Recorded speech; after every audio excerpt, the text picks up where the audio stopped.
పైకెత్తి స్తోత్రాలు చెల్లిద్దాం. హల్లెలూయా, హల్లెలూయా, హల్లెలూయా. హోషియా గ్రంథము 12వ అధ్యాయం 3-4 వచనాలు ఒకసారి చదువుదాం. హోషియా గ్రంథము 12వ అధ్యాయము 3-4 వచనాలు.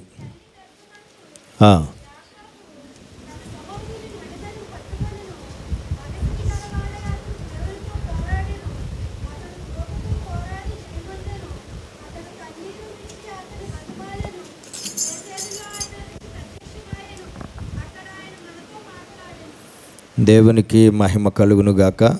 హోషియా గ్రంథము 12వ అధ్యాయం 3-4 వచనాలు చదివాం. 750వ పేజీ పాత నిబంధన నుండి 12వ అధ్యాయం 3-4 వచనాల్లో మనకు కనబడుతున్న మాటలు మనం చూస్తే, తల్లి గర్భమందు యాకోబు తన సహోదరుని మడిమెను పట్టుకొనెను, మగసిరి కలవాడై అతడు దేవునితో పోరాడెను, అతడు దూతతో పోరాడి జయముందెను, అతడు కన్నీరు విడిచి అతని బతిమాలిను, బేతేల్లో ఆయన అతనికి ప్రత్యక్షమైను, అక్కడ ఆయన మనతో మాట్లాడెను. దేవునికి మహిమ కలుగునుగాక. హల్లెలూయా. చూడండి, హోషియా గ్రంథంలో మనం చూస్తూ ఉంటే 12వ అధ్యాయంలో 3-4 వచనాల్లో మరి యాకోబు అనే వ్యక్తిని ఇక్కడ జ్ఞాపకము చేసుకుంటూ ఉండడం అనేది జరిగింది. దేవునికి మహిమ కలుగునుగాక. హల్లెలూయా. మరి గత 2 వారాలు కూడా నేర్చుకున్నాం, దేవుడికి నిజముగా మొర్రపెట్టి వారికి ఆయన సమీపముగా ఉండి వారి ప్రార్థన ఆలకించి రక్షిస్తాడని మనము నేర్చుకున్నాం. మరి దేవుడికి నిజముగా మొర్రపెట్టి ఎవరైతే దేవుని ద్వారా రక్షించబడ్డారో, విడిపించబడ్డారో, కాపాడబడ్డారో, తప్పించబడ్డారో, దేవుని సహాయాలు ఎలా పొందుకున్నారో మనం కొన్ని ఉదాహరణలు చూసాం. ఇంకా బైబిల్ అంతా కూడా వెతికితే అలాంటి నిజమైన ప్రార్థనలు, అద్భుతమైనటువంటి దేవుడు సమీపంగా ఉండి వారికి చేసిన ఆ కార్యాలు మనకి బైబిల్లో ఇంకా చాలా కనబడతాయి. మీరందరూ కూడా బైబిల్లో అనుదినము చదివేవారిగా ఉన్నారు కాబట్టి మీరు ఆ విషయాలన్నీ కూడా నేర్చుకోండి. అలాంటి ప్రార్థనలు చేసి అలాంటి విజయాలను దేవుడి ద్వారా మనము పొందుకుందాం. అయితే మనం ఇప్పుడు నేర్చుకుందాము యాకోబు. ఇక్కడ మనం చూస్తూ ఉంటే హోషియా గ్రంథములు 12వ అధ్యాయానికి వచ్చేటప్పటికి 3-4 వచనాల్లో దేవుడు తన ప్రవక్తలో ఉండి హోషియా అనే దేవుని ప్రవక్త ద్వారా ప్రజలతో మాట్లాడుతూ ఎవరిని జ్ఞాపకం చేస్తున్నాడంటే యాకోబుని. ఎవరినండి? యాకోబుని జ్ఞాపకం చేస్తూ ఉన్నాడు. దేవునికి మహిమ కలుగునుగాక. హల్లెలూయా. చూడండి, యాకోబు కాలానికి ప్రస్తుతం ఈ హోషియా గారు దేవుని యొక్క ఆత్మతో యాకోబు కోసం చెప్పినటువంటి సందర్భాన్ని చూస్తే, సమయాన్ని చూస్తే చాలా 100 సంవత్సరాలే గడిచిపోయింది కదండి. 100 సంవత్సరాలే గడిచిపోయింది. అప్పుడే యాకోబు ఇప్పుడు ఉన్నాడా అంటే ఇప్పుడు యాకోబు లేడు. కానీ యాకోబుని ఇక్కడ జ్ఞాపకం చేస్తున్నాడు దేవుడు. ఎవరికి? ఇశ్రాయేలీలు అనబడినటువంటి దేవుని జనాంగానికి యాకోబును జ్ఞాపకం చేస్తూ ఉన్నాడు. యాకోబును ఒక ఉదాహరణగా చూపిస్తూ ఉన్నాడు. యాకోబు కొరకు కొన్ని విషయాలు, ఆ యాకోబు జీవిత చరిత్రలో జరిగినటువంటి కొన్ని విషయాలను అక్కడ జ్ఞాపకం చేస్తూ ఉన్నాడు. ఏమని చెప్తున్నాడు యాకోబు కోసం దేవుడు? తల్లి గర్భమందు యాకోబు తన సహోదరుని మడిమెను పట్టుకొనెను. తల్లి గర్భంలో ఉండగానే కవల పిల్లలుగా ఉన్నటువంటి యాసావు, యాకోబు అనబడిన కవల పిల్లలిద్దరూ తల్లి గర్భంలో, రెబ్కా గర్భంలో ఉండగానే మరి అతడు జన్మించేటప్పుడు తన సహోదరుడైన యాసావు మడమను, కాలి యొక్క మడాన్ని పట్టుకుని పుట్టాడని దేవుడు తెలియపరుస్తున్నాడు. అంతేకాదు, మగసిరి గలవాడై అతడు దేవునితో పోరాడెను అని కూడా సాక్ష్యం ఇస్తున్నాడు. దేవుడు ఏం చేస్తున్నాడు? మగసిరి గలవాడు అంటే నిజమైన మగాడు, నిజమైన భక్తుడు. ఎందుకు అంటే దేవుడితో పోరాడి గెలిచాడు అని అక్కడ మనకి కనబడుతూ ఉన్నది. దేవునికి స్తోత్రం. మగసిరి గలవాడై అతడు దేవునితో పోరాడాడు. దేవునితో పోరాడి దేవుని మీద ఆ సమయంలో ఆ పరిస్థితుల మీద విజయాన్ని సాధించాడు అని సాక్ష్యం ఇస్తున్నాడు దేవుడు. అంతేకాదు తర్వాత ఏమంటున్నాడు, అతడు దూతతో పోరాడి జయముందెను, అతడు కన్నీరు విడిచి అతన్ని బతిమాలిను, బేతేల్లో ఆయన అతనికి ప్రత్యక్షమాయను. చూడండి, దేవుని దూత యాకోబు దగ్గరికి ఒకానొక సమయంలో వస్తే ఆ యాకోబు ఆ దేవుని దూతతో పోరాడి పెనుగులాడి జయాన్ని పొందాడు అని సాక్ష్యం ఇస్తున్నాడు. కన్నీరు విడిచి దేవుణ్ణి బతిమాలుకున్నాడు ఒకానొక సందర్భంలో అని సాక్ష్యం ఇస్తున్నాడు. అప్పుడు దేవుడు అతనికి ప్రత్యక్షమయ్యాడు అని సాక్ష్యం ఇస్తూ ఉన్నాడు. దేవునికి మహిమ కలుగునుగాక. హల్లెలూయా. చూడండి, మనం చూస్తూ ఉంటే మరి యాకోబు అనబడినటువంటి వ్యక్తి కొరకు ఇక్కడ కనబడుతూ ఉన్నది. యాకోబులు బైబిల్లో చాలామంది ఉన్నారు కదండి. ఒకే పేరు కలిగినటువంటి వారు బైబిల్లో చాలామంది ఉన్నారు. సాధారణంగా తెలియని వారు, వాక్యం సరిగ్గా తెలియని వారు, కొన్ని సబ్జెక్ట్ సరిగ్గా ఎరగని వారు ఏం చేస్తూ ఉంటారంటే అన్ని పేర్లు కలిగిన వాళ్ళు ప్రాముఖ్యంగా ఎవరో ఒకరు బాగా ఐడెంటిఫై ఉంటారు చదివే వాళ్ళకి, క్రైస్తవులకి. ఇంక యాకోబు అన్న పేరు ఎక్కడ కనబడితే అక్కడ వాళ్ళకి తెలిసిన యాకోబే అనుకుని పెట్టేసుకుంటారు తప్ప ఇంతకీ ఆ యాకోబు వేరు, ఈ యాకోబు వేరు, ఇంకో యాకోబు వేరు అన్న సంగతి తెలియదు. ఎందుకంటే వాళ్ళకి వాక్యం తెలియని కారణంగా, చరిత్ర సరిగ్గా తెలియని కారణంగా వాళ్ళకి ఎవరైతే ఒక వ్యక్తి తెలుసో, ఒక భక్తుడి పేరు తెలుసో అదే పేరుతో ఇంకా వేరే భక్తుడి గురించి రాసినప్పుడు ఇదే మాట, ఇదే విషయాన్ని అక్కడ చెప్పుకోవడం జరుగుతూ ఉంటారు. కానీ మనం తెలుసుకోవాల్సినటువంటి విషయం ఏంటంటే ఈ యాకోబు ఎవరు అంటే, ఈ యాకోబు ఎవరు, ఏ యాకోబు కోసం ప్రస్తుతం ఇప్పుడు మాట్లాడుతున్నాడు ఎవరండి? ఇస్సాకుకు రెబ్కాకు పుట్టిన కుమారుడు, రెండవ కుమారుడు. ఇస్సాకుకు రెబ్కాకు జన్మించిన బిడ్డలు ఎంతమంది? ఇద్దరు పేర్లు. ఒకని పేరు యాసావు, రెండవ వాని పేరు యాకోబు. ఆ యాకోబు గురించే ప్రస్తుతం ఇక్కడ మనకి కనబడుతూ ఉన్నది. ఆ యాకోబు గురించే ఇక్కడ రాయబడి ఉన్నది. మరి బైబిల్లో చాలామంది యాకోబులు ఉన్నారు, కానీ ప్రస్తుతం మనం చూస్తున్నది వాళ్ళ గురించి కాదు. యేసుక్రీస్తు ప్రభు తమ్ముళ్ళలో కూడా ఒక తమ్ముడు ఉన్నాడు, యాకోబు అనే తమ్ముడు, ఆయన వేరు. అలాగే ఆయన శిష్యుల్లో కూడా ఇద్దరు యాకోబులు ఉన్నారు, వాళ్ళు వేరు.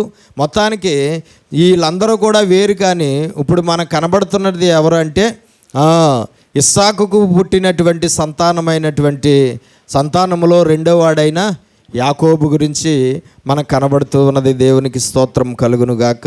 అయితే యాకోబు గురించి ఇంకా వేరు మనుషులు ఎవరైనా జ్ఞాపకం చేసుకున్నారేమో ఒకసారి మనము చూద్దాము. మలాకి 1-2-3 వచనాలు. మలాకి 1వ అధ్యాయం 2-3 వచనాలు. నేను మీ ఎడల ప్రేమ చూపి ఉన్నాను. ఏటమ్మా? అయితే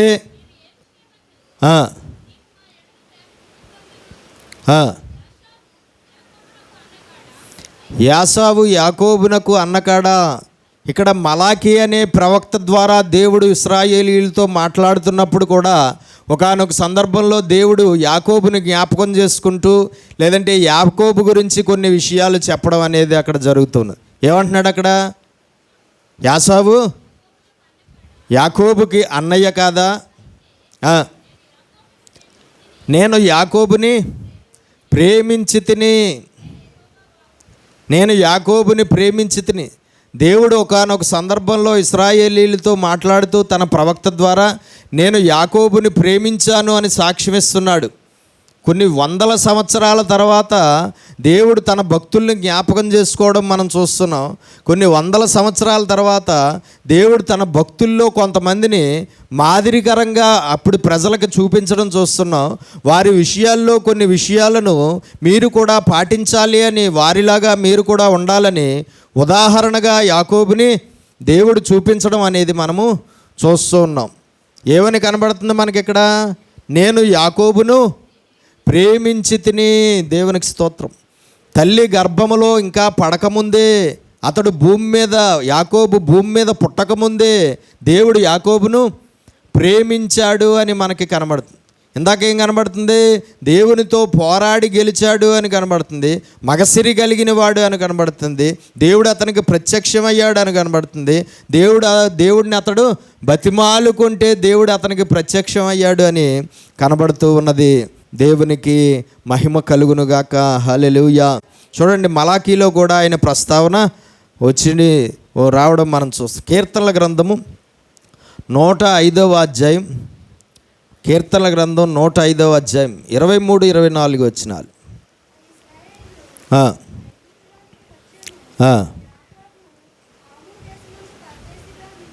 ఇశ్రాయేలు ఐగుప్తు దేశానికి వచ్చెను.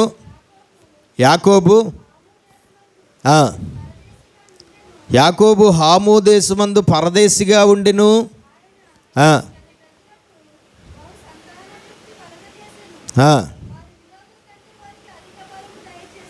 యాకోబు సంతతి వారికి దేవుడు వారి విరోధుల కంటే ఎక్కువగా సంతానమిచ్చి బలాభివృద్ధి కలగజేసెను. దేవునికి స్తోత్రం కలుగును.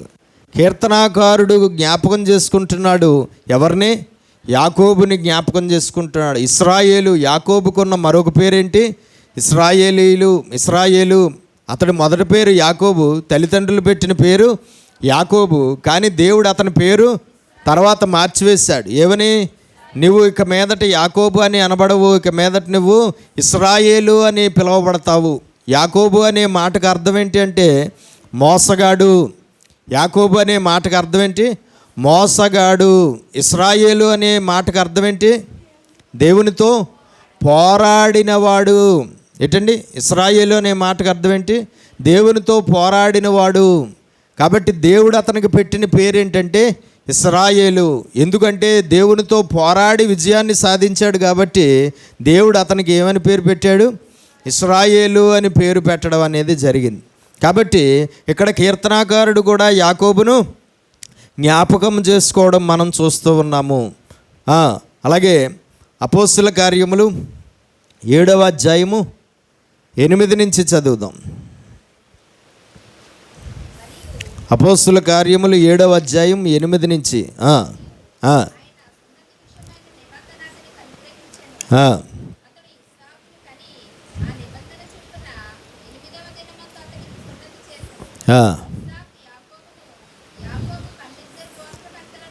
ఇస్సాకు యాకోబుని కన్నాడు.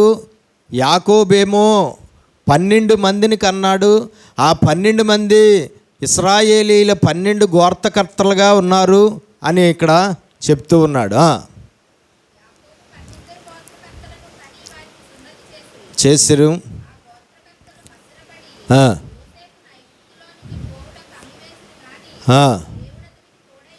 ఆ 12 మంది అన్నయ్యలు యోసేపు, వారి తమ్ముడైన యోసేపుని ఎలాగ ఐగుప్తుకి అమ్మేశారో అది జ్ఞాపకం చేస్తున్నాడు.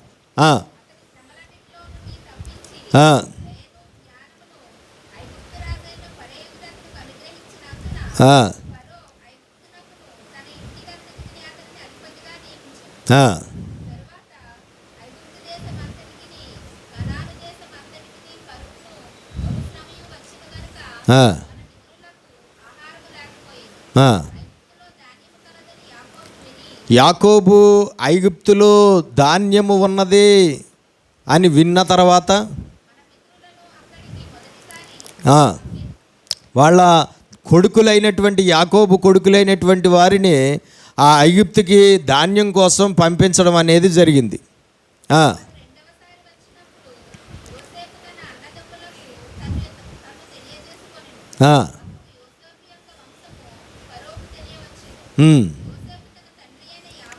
యోసేపు తండ్రి అయిన యాకోబు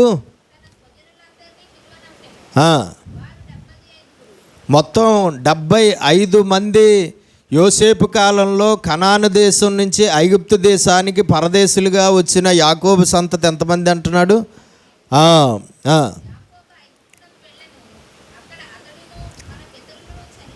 యాకోబు ఐగుప్తు దేశానికి, కనాను నుంచి ఐగుప్తు దేశానికి వెళ్ళి అక్కడ చనిపోయాడు అని రాయబడింది.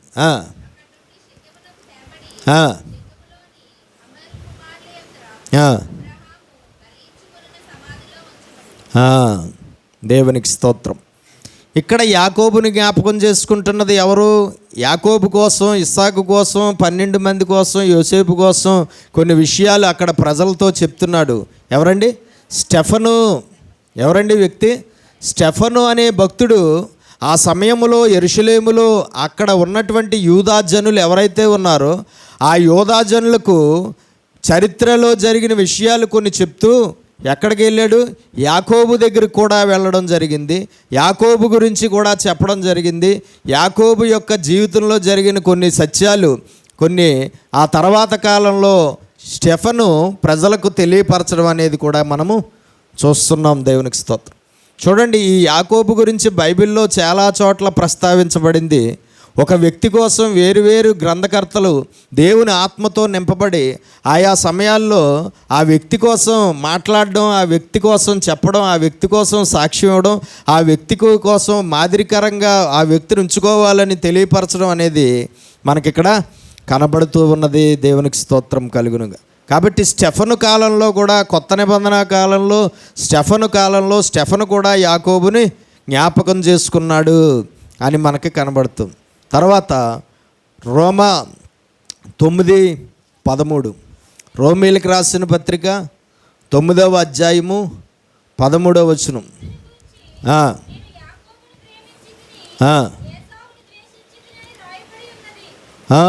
నేను యాకోబుని ప్రేమించాను, యాసావుని ద్వేషించానని వ్రాయబడి ఉన్న మాట జ్ఞాపకం చేసుకుంటున్నాడు. ఎవరు? పౌలు. అపోస్తలుడైన పౌలు రోమా సంఘానికి పత్రిక రాసినప్పుడు రోమాలో ఉన్న క్రైస్తవులందరితోనూ పత్రికల ద్వారా మాట్లాడుతున్నప్పుడు పరిశుద్ధాత్మ దేవుడు ఎవరి గురించి రాయించాడు? యాకోబు గురించి రాయించాడు. ఏమని? నేను యాకోబుని ప్రేమించి తిని. చూడండి, దేవుడు యాకోబుని ప్రేమించాను అని చెప్పి ఆయన అంతటా ఆయనే అప్పుడే చాలాసార్లు చెప్పడం జరిగింది. మలాకీ ప్రవక్త కాలంలో మలాకీ ద్వారా ఒకసారి నేను యాకోబుని ప్రేమించాను అని దేవుడు చెప్పడం జరిగింది. ఇక్కడ కూడా అపోస్తలుడైన పౌలు కొత్త నిబంధన కాలంలో పౌలు ద్వారా, పౌల్లో ఉండి కూడా దేవుడు చెప్తున్నాడు, నేను యాకోబును ప్రేమించాను. యాకోబు చచ్చిపోయి అప్పటికే 100 సంవత్సరాలు అయింది. అప్పుడే ఆయన చచ్చిపోయి 100 సంవత్సరాలు అయిపోయింది. కానీ దేవుని హృదయంలో అతడు చనిపోలేదు. దేవుని హృదయంలో అతడు ఎలా ఉన్నాడు? సజీవుడిగా ఉన్నాడు, జీవించుచున్నాడు. చచ్చిపోయిన తర్వాత సాధారణంగా మర్చిపోతాం మనుషుల్ని. కానీ దేవుడు యాకోబు చచ్చిపోయి 100 సంవత్సరాలైనా దేవుడు యాకోబుని మర్చిపోలేదు. దేవుడు యాకోబును మర్చిపోలేదు. యాకోబు కోసం పదే పదే అనేక సార్లు సాక్ష్యం ఇస్తున్నాడు. యాకోబు కోసం పదే పదే ప్రస్తావిస్తున్నాడు. యాకోబు కోసం దేవుడు పదే పదే అనేక సార్లు మాట్లాడుతూ ఉన్నాడు. అంటే దేవుని దృష్టిలో యాకోబు ఏ రేంజ్లో ఉన్నాడో మనకు అర్థం అవ్వాలి కదండి. అన్ని వేల సంవత్సరాలు, 100 సంవత్సరాల తర్వాత కూడా దేవుడు అతని గురించి మాట్లాడుతున్నాడంటే దేవుడు హృదయంలో యాకోబు స్థానం మనకే అర్థం అవ్వాలి. యాకోబు ఆ స్థానాన్ని దేవుడు హృదయంలో ఎలాగా సంపాదించుకోగలిగాడో మనకు తెలియాలి. దేవునికి స్తోత్రం కలుగునుగాక. చూడండి, హెబ్రీయులకు రాసిన పత్రిక 11వ అధ్యాయం 9వ వచనం. హెబ్రీ 11:9.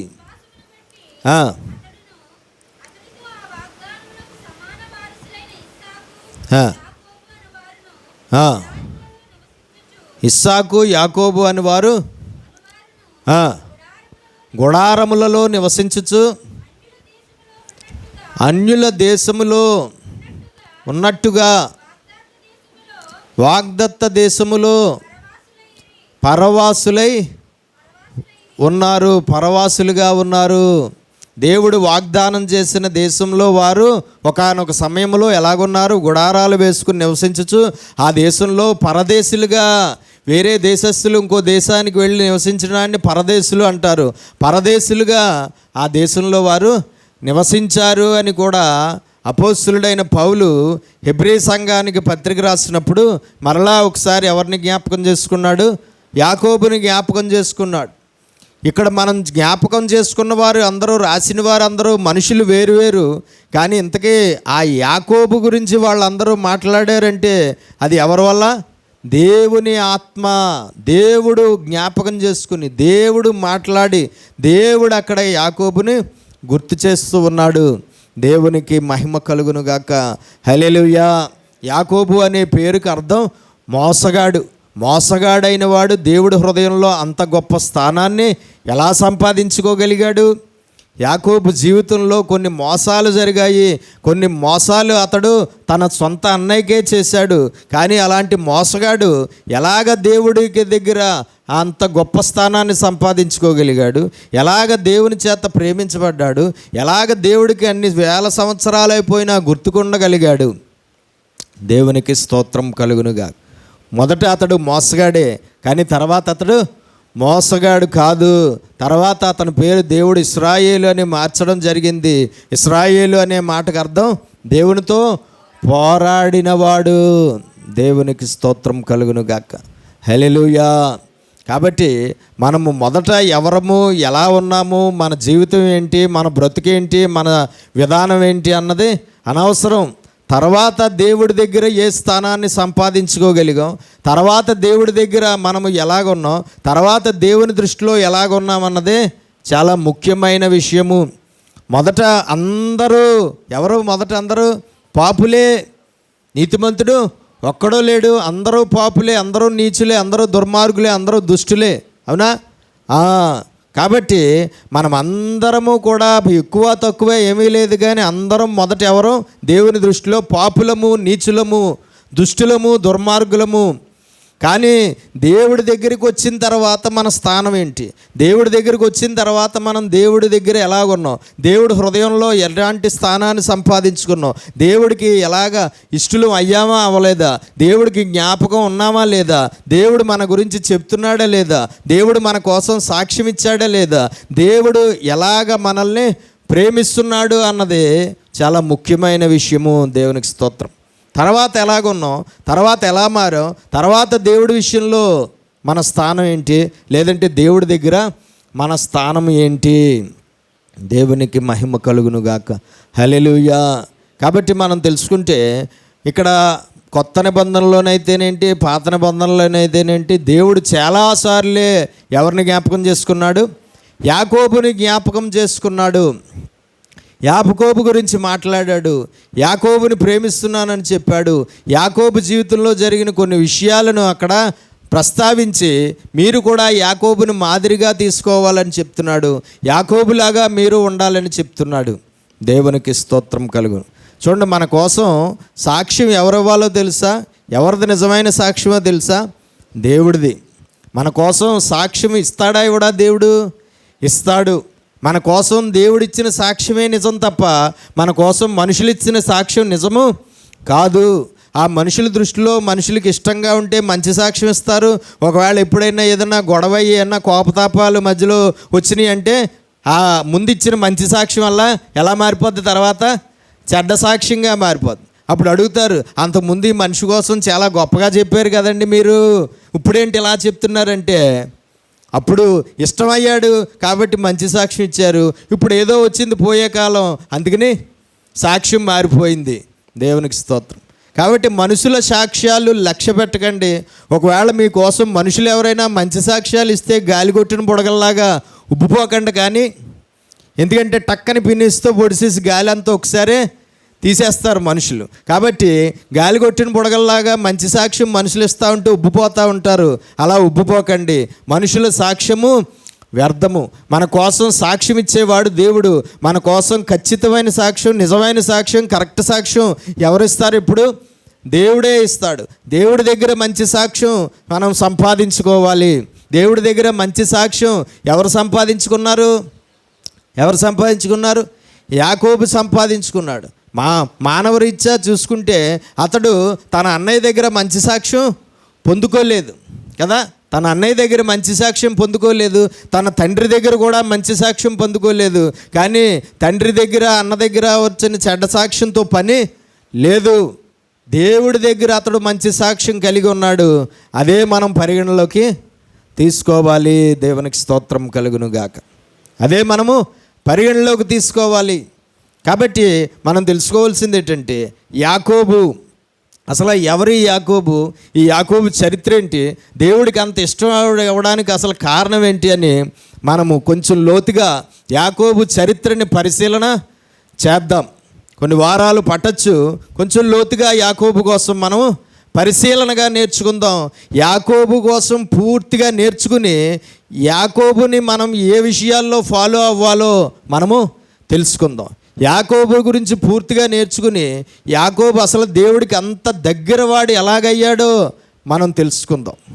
యాకోబు చరిత్ర పూర్తిగా నేర్చుకుని అతడు దేవుని యొక్క ఆశీర్వాదంలో ఎలాగా కొనసాగాడో, మనం అతన్ని ఏ ఏ విషయాల్లో ఫాలో అవ్వాలో, ఏ ఏ విషయాల్లో మనం మాదిరికరంగా చేసుకోవాలో, ఏ ఏ విషయాల్లో మనం అతని పోలికలో ఉండాలో మనము తెలుసుకుందాం. అతని జీవిత చరిత్ర ద్వారా మనం నేర్చుకోవాల్సిన పాఠాలు కొన్ని మనము నేర్చుకుందాం.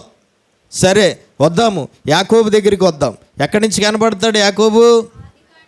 ఆదికాండం 25వ అధ్యాయములో కనబడతాడు. ఎవరు? యాకోబు. 21వ వచనం నుంచి 26వ వచనం వరకు చదవండి. ఆదికాండము 25వ అధ్యాయం. బైబిల్ తీశారా అందరూ? అందరి దగ్గర బైబిళ్ళు ఉన్నాయా? అందరూ బైబిళ్ళు తెరిచారా? ఆదికాండం తీశారా? 25వ అధ్యాయం తీశారా? 21 నుంచి చదవండి ఒకరు. మిగతా వాళ్ళు అందరూ బైబిల్ చూడండి.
దేవునికి మహిమ కలుగును గాక. 2 చేతుల పైకి స్తోత్రాలు చెల్లిద్దాం ఒకసారి.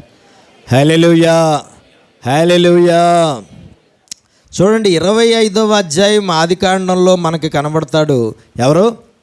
యాకోబు. మనం ఎవరి కోసమైతే ప్రస్తుతం నేర్చుకోవడానికి పరిశుద్ధాత్మ దేవుని చేత ప్రేరేపించబడ్డామో ఆ వ్యక్తి మనకు బైబిల్లో ఎక్కడ కనబడతాడు? ఎవరికో ఎక్కడ? ఆదికాండం 25వ అధ్యాయంలో మనకు కనబడతాడు. ఒకసారి మనం 19 నుంచి చదువుదామా?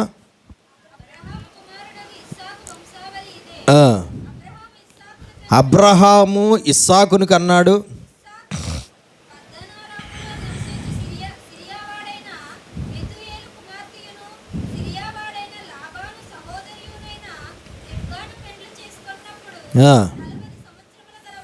ఈ ఇస్సాకు రెబ్కాను పెళ్లి చేసుకున్నప్పటికీ అతని వయసు ఎంతట? 40 సంవత్సరాలు.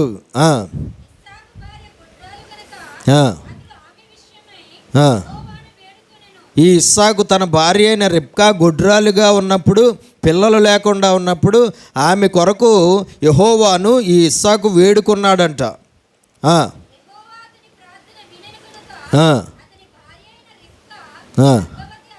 రెబ్కా గర్భవతి అయ్యింది. దేవుడు ప్రార్థన ఆలకించి జవాబిచ్చాడు.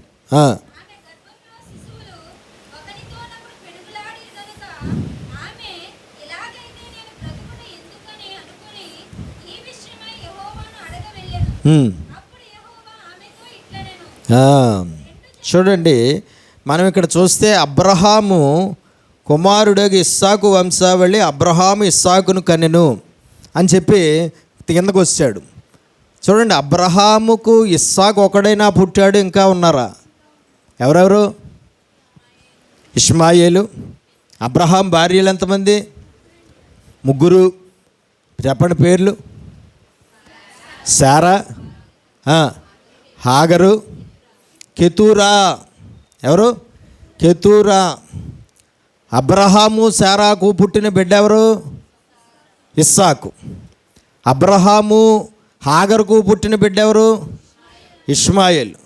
అబ్రహాముకు కెతూరాకు పుట్టిన బిడ్డలు చూడండి ఒకసారి 25వ అధ్యాయం 1వ వచనం నుంచి చదివితే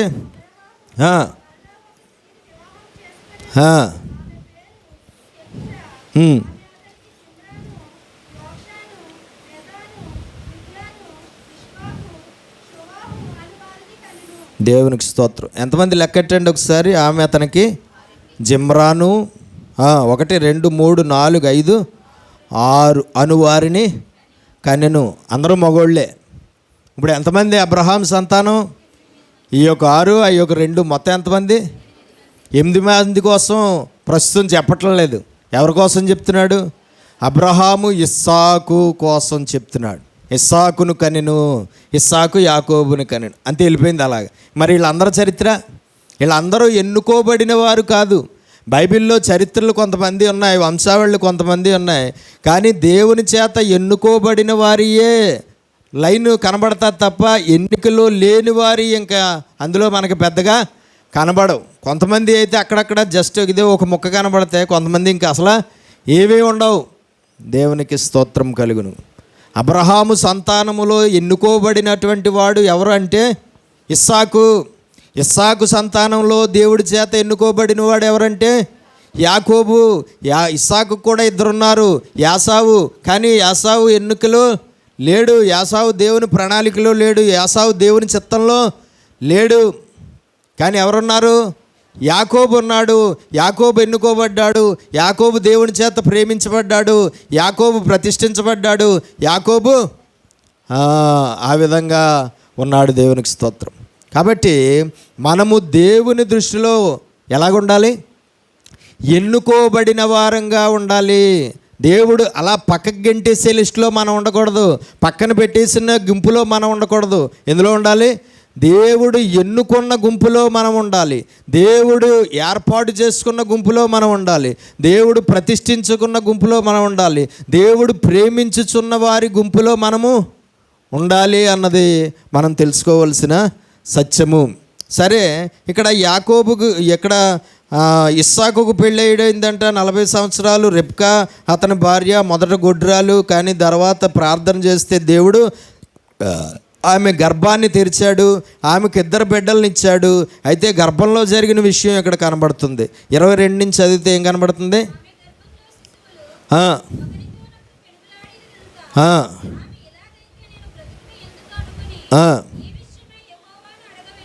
చూడండి, గర్భములో ఎంతమంది ఉన్నారు? రిబ్కా గర్భంలో 2 పిల్లలు ఉన్నారు, కవల పిల్లలు ఉన్నారు. 2 కూడా మగపిల్లలే. ఆ సంగతి ఆవిడికి తెలియకపోయినా మనకి బైబిల్లో రాయబడింది కాబట్టి మనకు తెలిసింది. అయితే గర్భంలో ఉండగా ఈ 2 కవల పిల్లలు ఏం చేస్తున్నారు? ఒకరితో ఒకడు పెనుగులాడుచున్నారు. ఒకసారి 2 చేతులు పైకెత్తి స్తోత్రాలు చెల్లిద్దాం. గట్టిగా చెప్దామా? హల్లెలూయా. చెమటలు బాగా పడుతున్నాయా? అందుకనే ఎక్కడ ఇది కనిపించట్లేదు లేదా? వెళ్ళిపోదాం, త్వరగా ముగించుకుందాం. చూడండి, ఎండాకాలం చెమటలే పడతాయి, ఎండాకాలం చెమటలు పట్టకుండా ఏం పడతాయి మరి? సరే, ఇక్కడ మనం చూస్తే ఆమె గర్భంలో శిశువులు ఒకరితో ఒకడు పెనుగులాడిరి గనుక ఆమె ఇలాగైతే నేను బ్రతుకుట.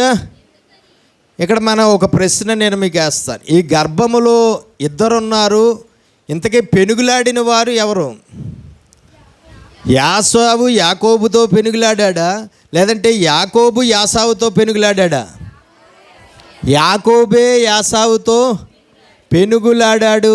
పుట్టేటప్పుడు అతను మడం పట్టుకుని పుట్టినవాడు ఎవరంటే అన్నయ్య అయిన యాసావు యొక్క మడం పట్టుకుని పుట్టినవాడు ఎవరంటే, అంటే తల్లి గర్భములోనే పెనుగులాడడం అనేది వచ్చినవాడు, తల్లి గర్భములోనే పెనుగులాడడం అనేది నేర్చుకున్నవాడు, తల్లి గర్భములోనే పుట్టకముందే పెనుగులాడుతూ పుట్టాడు. అదే పెనుగులాట దేవుడి దగ్గర కూడా చేశాడు, విజయం సాధించాడు. కాబట్టే దేవుడికి ఇష్టడైపోయాడు. దేవునికి స్తోత్రం కలుగునుగాక. హల్లెలూయా. ఏ పెనుగులాట అయితే అతన్ని ఇశ్రాయేలుగా మార్చిందో, ఏ పెనుగులాట అయితే దేవుడికి ఎంతో ఇష్టడుగా చేసిందో, ఆ పెనుగులాట అతడు పుట్టకముందే, అతడు తల్లి గర్భములోనే అతడు ఆ పెనుగులాట కలిగి ఉన్నాడు. దేవునికి స్తోత్రం కలుగునుగాక. చూడండి, అతడు ఇద్దరు పెనుగులాడుకుంటున్నారంట. అప్పుడు తల్లి ఎవరు, రెబ్కా, చాలా ఇబ్బంది పడుతుంది. ఆమె గర్భంలో శిశువులు ఒకరితో ఒకడు పెనుగులాడిరి కనుక ఆమె ఇలాగైతే నేను బ్రతుకుట ఎందుకని అనుకుని ఈ విషయమై యెహోవాను ఆ విధంగా వాళ్ళిద్దరు దెబ్బలాట తల్లికి చాలా ఇబ్బంది కలగజేస్తుంది శారీరకంగా కదండి. ఒక పిల్లోడే ఒక బిడ్డ ఉన్నప్పుడే ఆ ఒక బిడ్డే తన్నుతూ ఉంటాడట కదా. ఆ ఒక బిడ్డ కూడా ఏం చేస్తూ ఉంటాడు, తల్లి గర్భాన్ని, తల్లి కడుపుని తన్నుతూ ఉంటాడు, తల్లి గర్భం లోపల తిరుగుతూ ఉంటాడు, తన్నుతూ ఉంటాడు. బాధ కలుగుతుంది కానీ ప్రేమతో ఆ బాధ తల్లి బాధగా తీసుకోదు. ఎలా తీసుకుంటుంది, నా కొడుకు నా కూతురు నన్ను తన్నుతుంది అని. తన్నుడు అనేది పిల్లలకి ఎప్పటి నుంచి అలవాటు, తల్లిదండ్రులను తన్నడం అనేది ఎప్పటి నుంచి అలవాటు పిల్లలకి, కడుపులో ఉండగానే అలవాటు. ఆ అలవాటు పోదు, బయటకు వచ్చిన తర్వాత కూడా ఆ తన్నులాట, తన్నడం అనేది, తల్లిదండ్రులు తన్నడం అనేది చేస్తారు పిల్లలు. నా పిల్లలని తన్నారని ఆశ్చర్యపోకండి, అది వాళ్ళకి పుట్టుకతోనే వాళ్ళకి వచ్చినటువంటిది. గర్భంలోనే వాళ్ళకి వచ్చింది. దాన్ని తర్వాత ఆపేయాలంటే మీ తరం ఎక్కడవుతుంది, మన తరం ఎక్కడవుతుంది, అది ఇంకా కంటిన్యూ అవుతుంది. మీరు ఎంత ప్రేమించినా సరే, మీరు కంటికి రెప్పలాగా చూసుకున్నా సరే, నెత్తి మీద ఎట్టుకుని చూసుకున్నా సరే, తన్నే సమయం వచ్చినప్పుడు తన్ని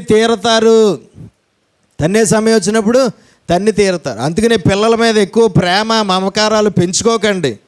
పిల్లల మీద ప్రేమ మమకారం ఆప్యాయత అనురాగాలు పెంచుకోకండి.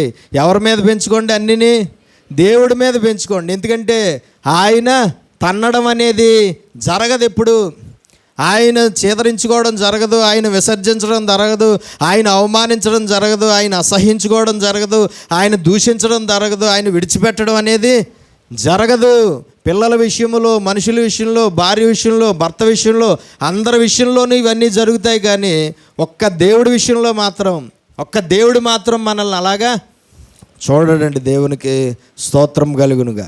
పిల్లలు తనడం మొదలెట్టాక ఫీల్ అయిపోతూ ఉంటారు తల్లిదండ్రులు. నెత్తి మీద ఎట్టుకు పెంచాను, కళ్ళల్లో పెట్టుకు పెంచాను, ఒంటి మీద ఎట్టుకు పెంచాను, కడుపు మీద ఎట్టుకుని పెంచాను, ఇలాగ పెంచాను, అలా పెంచాను. అందరూ అలా పెంచిన వాళ్ళే. మామూలుగా ఎవరో పెంచడం, ప్రతి తల్లి ప్రతి తండ్రి వారి పిల్లల్ని అలాగే పెంచుకుంటారండి. అలా పెంచుకున్నంత మాత్రాన్ని ఇంకా మా పిల్లలను తనకూడదు, మా పిల్లలను అసహించుకోకూడదు, మా పిల్లలు మమ్మల్ని ద్వేషించకూడదు, మా పిల్లలు మమ్మల్ని దూరం చేసుకోకూడదు అంటే అది జరిగే పని కాదు. అది ఈ ప్రపంచంలో ఈ సృష్టి ఉన్నంతకాలము అది అలాగే జరుగుతుంది. మనం అనుకుంటూ ఉంటాం, మన పిల్లలు మనల్ని తన్నేటప్పటికి తన్నేస్తున్నారు అనుకుంటాం. నువ్వు నీ తండ్రిని నీ తల్లిని తన్నిన దానివే, తన్నినోడివే. కానీ అక్కడికి వచ్చేటప్పటికి జ్ఞాపకం ఉండదు. కానీ మన పిల్లలు తిరిగి మనల్ని తన్నడం మొదలెట్టాక మనకు బాధ కలుగుతుంది. మరి నువ్వు నీ తల్లిని తన్నినప్పుడు, నువ్వు నీ తండ్రిని తన్నినప్పుడు వాళ్ళకి బాధ కలగలేదా? కలుగుతుంది. ఇది ఎందుకు ఇలా జరుగుతుందంటే ఎవరి క్రియలకు బాధ్యులు వారే, ఎవరు చేసింది వారి నెత్తి మీదకే రప్పించడం అనేది దేవుడికి తెలుసు. కాబట్టి వాళ్ళ తల్లిదండ్రులు అలాగే చేశారు, వాళ్ళ పిల్లలు కూడా వాళ్ళకి అలాగే చేస్తారు, వాళ్ళ పిల్లలు కూడా వాళ్ళకి అలాగే చేస్తారు. ఇది అలాగా చక్రం నడుస్తూనే ఉంటుంది. దీన్ని మార్చడం ఎవరి తరం కాదు. దేవునికి స్తోత్రం. సరే, మొత్తానికి మనం చూస్తూ ఉంటే ఇక్కడ చాలా బాధపడుతూ దేవుడి దగ్గరికి ప్రార్థన చేస్తుంది. డాక్టర్ దగ్గరికి వెళ్ళి అండి లోపల దెబ్బలాడేసుకుంటున్నారని చెప్పలేదు. ఎవరి దగ్గరికి వెళ్ళింది? రెబ్కా దేవుడి దగ్గరికి వెళ్ళి, దేవా ఏంటి ఈ పరిస్థితి, లోపల ఉన్న ఇద్దరు పిల్లలు ఒకరితో ఒకరు ఏం చేస్తున్నారు, పెనుగులాడుకుంటున్నారు, నేను చాలా బాధపడుతున్నాను అని చెప్తే అప్పుడు దేవుడు ఏం చెప్పాడో చూద్దాం. 2 జనాలు నీ గర్భంలో కలవు, నీ కడుపులో నుండి 2 జనాంగాలు ప్రత్యేకంగా వచ్చును. నీ కడుపులోంచి వచ్చేవారు 2 మనుషులు కాదు, నీ కడుపులో నుంచి వచ్చేవారు 2 జనాంగాలు.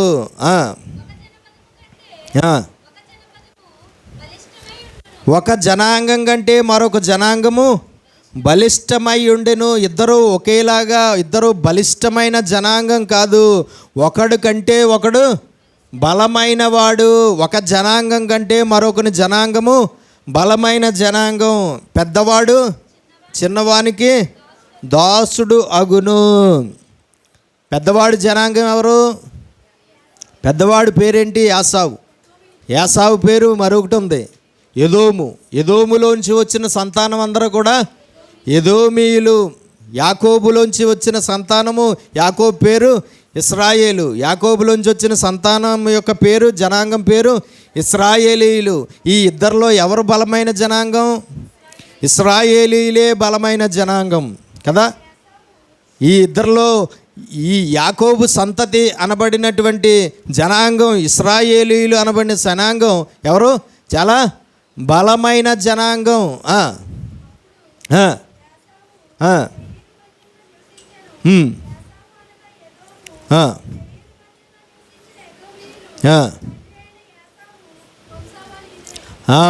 అక్కడ యాసావు అనేవారు జనాంగం ఎవరంటే ఎదోమీయులు. బైబిల్లో ఎదోమీయులు, సేయీరు మన్యవాసులు అని ఎక్కడ కనబడితే అక్కడ మనం ఎవరిని జ్ఞాపకం తెచ్చుకోవాలి? ఎవరంటే యాసావు సంతానము. యాసావు సంతానం అని ఎక్కడా ఉండదు, ఎదోమీయులు అని ఉంటుంది. లేదంటే కొన్ని చోట్ల సేయీరు మన్యవాసులు అని ఉంటుంది. అంటే వాళ్ళు ఎవరు? యాసావు సంతానం. ఇశ్రాయేలీలు ఎవరు? యాకోబు సంతానము. ఇప్పుడు యాసావు సంతానం కన్నా ఎవరు బలిష్ఠులు? ఇశ్రాయేలీలు బలిష్ఠులు. అది ఎప్పుడు ఎవరు చేశారు? అలాగా దేవుడు చేశాడు. ఎప్పుడు చేశాడు? ఇంకా ఆ జనాంగానికి మూల పురుషుడైన యాకోబు భూమి మీద పుట్టకముందే, ఆ జనాంగానికి మూల పురుషుడైన యాసావు భూమి మీద ఇంకా పుట్టకముందే ఏం చేశాడు? యాకోబు సంతానాన్ని, యాకోబుని దేవుడు ఏర్పాటు చేసుకున్నాడు. యాకోబుని దేవుడు ప్రతిష్ఠించుకున్నాడు. యాకోబు సంతానాన్ని దేవుడు ఎన్నుకున్నాడు. యాకోబు సంతానాన్ని దేవుడు బలిష్ఠులుగా చేశాడు. అంటే అది ఎవరి చిత్తం? ఎవరి ఇష్టం? అది దేవుని ఇష్టాన్ని మార్చగలిగిన శక్తి ఎవరికి లేదు, ఉండదు. దేవునికి స్తోత్రం కలుగునుగా. పెద్దవాడు చిన్నవాడికి దాసుడవుతాడు. అంటే యాసావు యాకోబుకి దాసుడవుతాడు అని రాయబడిన మాటలు మనకి కనబడుతున్నాయి. ఇది వారు పుట్టకముందే దేవుడు కలిగి ఉన్న ప్రణాళిక.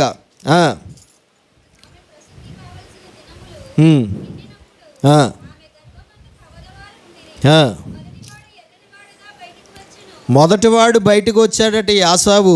ఎలాగొచ్చాడు? ఎర్రగా ఉన్నాడు.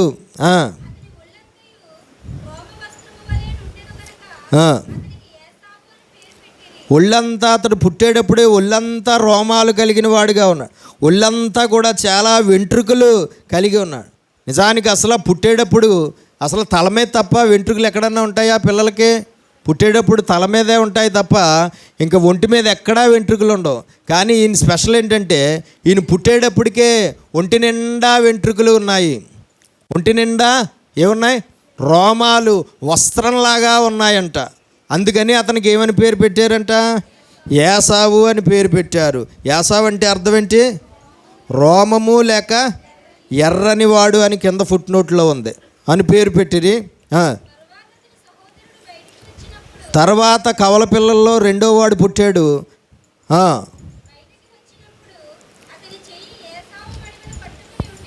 యాసావు మడిమెను పట్టుకొని ఉండెను గనక అతనికి యాకోబు అని పేరు పెట్టు.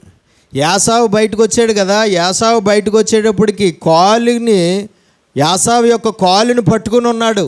ఎవరు? యాకోబు మడాన్ని, కాలు మడాన్ని పట్టుకుని ఉన్నాడు. ఆ మడాన్ని పట్టుకుని అతడు బయటకు వచ్చాడు. ఎవరు? యాకోబు బయటకు వచ్చాడు డెలివరీలో. అలాగొచ్చినప్పుడు మడిమెను పట్టుకుని ఉండెను కనుక అతనికి యాకోబు అని పేరు పెట్టబడిను. యాకోబు అంటే మడిమెను పట్టుకొనిన వాడు లేక మోసగాడు అని అర్థం.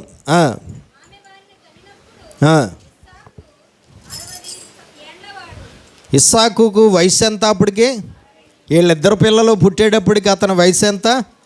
60 సంవత్సరములు. దేవునికి మహిమ కలుగునుగాక. రెండు చేతులు పైకెత్తి స్తోత్రాలు చెల్లి. హల్లెలూయా, హల్లెలూయా. 40వ సంవత్సరంలో పెళ్ళయింది, 60వ సంవత్సరంలో పిల్లలు పుట్టారు. అంటే పిల్లలు లేకుండా ఎన్ని సంవత్సరాలు గడిపారు వాళ్ళు? 20 సంవత్సరాలు. ఇస్సాకు తండ్రి అయినటువంటి అబ్రహాము ఎప్పుడు పుట్టారు 100వ సంవత్సరంలో. ఎప్పుడు 100వ సంవత్సరంలో పుట్టడం జరిగింది. దేవునికి స్తోత్రం. కాబట్టి మనం తెలుసుకోవాల్సింది ఏంటంటే ఆ వంశంలో అందరికీ కూడా ఏంటి లేట్ ప్రెగ్నెన్సీ అనేది కనబడుతూ ఉన్నది. లేట్ ప్రెగ్నెన్సీలో ఉన్న వారందరూ కూడా దేవుని ఏర్పాటులో ఉన్నవారుగా కనబడుతున్నారు కదా. ఇందులో ఉన్నారు, దేవుని ఏర్పాటులో ఉన్నవారుగా మనకి కనబడుతూ ఉన్నారు. దేవునికి స్తోత్రం కలుగునుగాక. కాబట్టి ఆ విధంగా మరి 2 కవల పిల్లలు పుట్టారు. 2 కవల పిల్లలు లోపల ఉండగా అలాగ తన్నుకున్నారు. అలాగా ఆ తర్వాత పుట్టేటప్పుడు కూడా యాకోబు ఎవరిని పట్టుకుని పుట్టాడు? తన అన్న యొక్క మడిమెను పట్టుకుని పుట్టాడు. అప్పుడే అతడు బలాన్ని తన అన్నయ్య మీద ప్రదర్శించడం అనేది కనబడుతుంది. అప్పుడే అతడు పోరాడడం అనేది, పెనుగులాడడం అనేది అతడు కలిగి ఉన్నాడు. దేవునికి స్తోత్రం. యాకోబు పుట్టకముందే యాకోబు కోసం దేవుడికి తెలుసు కదా. మనం పుట్టిన తర్వాత తెలుస్తుందా మన కోసం దేవుడికి? పుట్టకముందే తెలుసా? మనం పుట్టకముందే దేవుడికి మన కోసం బాగా తెలుసు. మనం పుట్టిన తర్వాత ఎలా ఉంటామో దేవుడికి తెలుసు, ఎలా జీవిస్తామో దేవుడికి తెలుసు, ఎలా బ్రతుకుతామో తెలుసు, ఎలా నడుచుకుంటామో తెలుసు, మన క్రియలు ఎలాగుంటాయో తెలుసు, మన బుద్ధి ఎలాగుంటుందో తెలుసు, మన బ్రతుకు ఎలాగుంటుందో దేవుడికి తెలుసు. మనుషులకైతే వాళ్ళు కళ్ళ ముందు కనబడిన తర్వాత, వాళ్ళ బ్రతుకు కళ్ళారా చూసిన తర్వాత అర్థమవుతుంది. కానీ మనం పుట్టకముందే, తల్లి గర్భంలోకి ఇంకా రాకముందే, మనం ఇంకా పిండంగా తల్లి గర్భంలో పడకముందే మన కోసం ఎరిగినవాడు, మన కోసం గుర్తించినవాడు, మన కోసం సమస్తము తెలిసినవాడు ఎవరో? దేవుడు. దేవునికి మహిమ కలుగునుగాక. 2 చేతుల పైకి స్తోత్రాలు చెల్లిద్దాం. హల్లెలూయా. అయితే మనం తెలుసుకోవాల్సినటువంటి విషయం ఏంటంటే యాకోబును దేవుడు ప్రేమించాడు. యాకోబు సంతానము తన అన్న సంతానం కన్నా బలమైన సంతానంగా ఉంటారు అన్నది దేవుని చిత్తము. కాబట్టి దేవుని చిత్తము ఏదైతే ఉందో ఆ చిత్తము యాకోబు జీవితంలో ఏమైంది? నెరవేరింది. మన విషయంలో దేవుని చిత్తం ఒకటి ఉంటుంది. ఆ దేవుని చిత్తం మన జీవితంలో నెరవేరుతూ ఉంటే మనకు చాలా ఆశీర్వాదం. కానీ మనం కుదురుగా ఉండం కదా. ఆ దేవుని చిత్తాన్ని ఎరగడం కానీ, ఆ దేవుని చిత్తం ప్రకారంగా అడుగులు వేయడం కానీ చెయ్యం. మన జ్ఞానం ఎక్కువైపోయి, మనకు తొందర ఎక్కువైపోయి, మనుషులు మనకు ఎక్కువైపోయి, సలహాలు ఎక్కువైపోయి మనం ఏం చేస్తూ ఉంటాం? ఆ దేవుని చిత్త ప్రకారంగా అడుగులు వేయకుండా మన సొంతంగా అడుగులు వేసేసి వెళ్ళి ఎందులో పడతా ఉంటాం? గోతుల్లో పడతా ఉంటాం.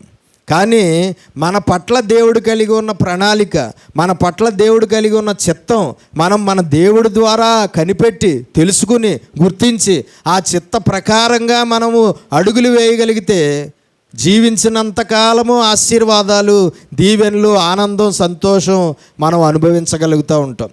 మన జీవితాల్లో కొన్ని ప్రతికూల పరిస్థితులు ఎవరి వల్ల వస్తాయో తెలుసా? మన వల్లే వస్తాయి. ఎవరి వల్ల వస్తాయండి? మన వల్లే. కుదురుగా ఉండడం అనేది మనకు అస్సలు అలవాటు లేదు కదా. ఆ కుదురుగా ఉండకుండా మనం అలాగా తప్పటడుగులు వేస్తూ ఉంటాం. దేవుని చిత్తానికి విరోధంగా వేసిన తప్పటడుగుల వల్ల శ్రమలు, శోధనలు, కష్టాలు, బాధలు, ఇరుకులు, ఇబ్బందులు ఇవన్నీ అనుభవించడం అనేది జరుగుతుంది. ఇవన్నీ అనుభవించడం అనేది జరుగుతుంది. దేవునికి స్తోత్రం. కానీ యాకోబు జీవితంలో మనం చూస్తే దేవుడి చేత అతడు ప్రేమించబడ్డాడు. పుట్టకముందే దేవుడి దృష్టిలో బలమైన వాడిగా ఉన్నాడు. పుట్టకముందే తన అన్నయ్య మీద యజమానుడిగా అతడు ఉన్నాడు. దేవుని ప్రణాళిక ఆ విధంగా యాకోబు విషయంలో ఉన్నది. అదంతా ఎలా నెరవేరిందో కూడా మనం నేర్చుకుందాము వచ్చే వారం. ప్రార్థన చేసుకుందాం. పరిశుద్ధుడా, ప్రేమ కలిగిన మా ప్రియ పరలోకపు తండ్రి, నీ శ్రేష్టమైన ఘనమైన నామమును బట్టి మీకు స్తోత్రాలు చెల్లిస్తున్నాం. అయ్యా, ఈ ఉదయకాల సమయంలో అయ్యా ఇదిగో ప్రభువా, బైబిల్లో యాకోబు అనబడినటువంటి భక్తుడు చరిత్రలో దేవా నిలిచిపోయిన భక్తుడు. పాత నిబంధన ఆదికాండం నుండి కొత్త నిబంధన చివరి ముగింపు పుస్తకం వరకు అనేక చోట్ల ప్రస్తావించబడిన భక్తుడు యాకోబు. ఆ యాకోబు కోసం మేము నేర్చుకోవాలని నీ ప్రేరేపణ, నీ ఆజ్ఞ మాకు ఇచ్చావు తండ్రి, నీకు వందనాలు స్తోత్రాలు. అయ్యా, యాకోబు కోసం మేము నేర్చుకోవాల్సిన అవసరం బాగా ఉంది కాబట్టి యాకోబు కోసం యాకోబు చరిత్ర మాకు నేర్పించడానికి సిద్ధపడి ప్రారంభించావు. అయ్యా, ఇదిగో మేము యాకోబు చరిత్ర అంతా కూడా, బైబిల్లో రాయబడిన చరిత్ర అంతా కూడా క్షుణ్ణంగా పరిశీలనగా యాకోబు జీవిత చరిత్ర నేర్చుకుని మేము యాకోబులాగా ఫలించడానికి సహాయించే, యాకోబులాగా మేము కూడా నీ చేత ప్రేమించబడడానికి సహాయించే, యాకోబులాగా నీ ప్రణాళికలో మేము ఉండడానికి సహాయించే, యాకోబులాగా నీ ఏర్పాటులో మేము ఉండడానికి సహాయించే, యాకోబులాగా నీ ఆశీర్వాదం మేము పొందుకోవడానికి సహాయించే, యాకోబులాగా నీ దగ్గర పెనుగులాడి విజయాలు సాధించే కృప మాకు దయచే ప్రభు. యాకోబు జీవిత చరిత్ర అంతా మాకు నేర్పించు. మేము అతన్ని, అతని జీవితాన్ని, అతని బ్రతుకును, అతని భక్తిని, అతని ప్రార్థనలను, ప్రతీదాన్ని, అతని విశ్వాసాన్ని, ప్రతీదాన్ని మాదిరికరంగా తీసుకుని యాకోబులాగా నీ ఆశీర్వాదాలకు పాత్రలు అవడానికి మాకు సహాయం చేయమని, విన్న వాక్యం విడిచిపెట్టేవారుగా ఉండి మమ్మల్ని మేము మోసం చేసుకోకుండా విన్న వాక్యాన్ని అనుసరించి జీవించి ఫలించడానికి మాకు సహాయం చేయమని యేసు పరిశుద్ధ నామమున ప్రార్థన అడిగి వేడుకుంటున్నాం పరమ తండ్రి. ఆమేన్.